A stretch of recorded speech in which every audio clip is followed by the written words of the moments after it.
कैसे रहेलू अकेले तू घर में, काहे किया बात सल बा शहर में। कैसे रहेलू अकेले तू घर में, काहे किया बात सल बा शहर में। लौके लेना घरे बोलमुआ, पहाड़ा में कवने कमाई करेले।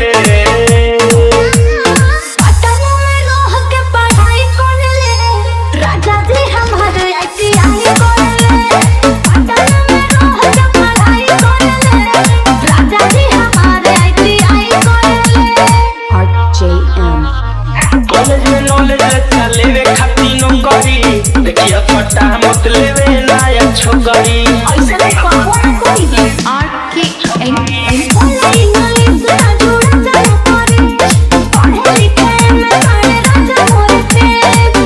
भाषा मन भरेले कभी ना जबे के कबो पढ़ाई करेले।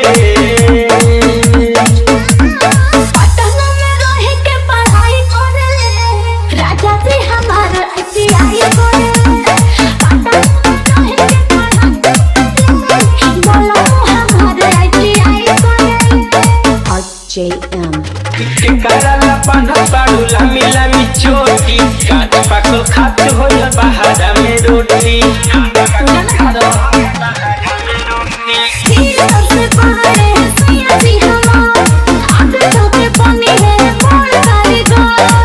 हमर जेते हरे दर बतिया साचे कहेले।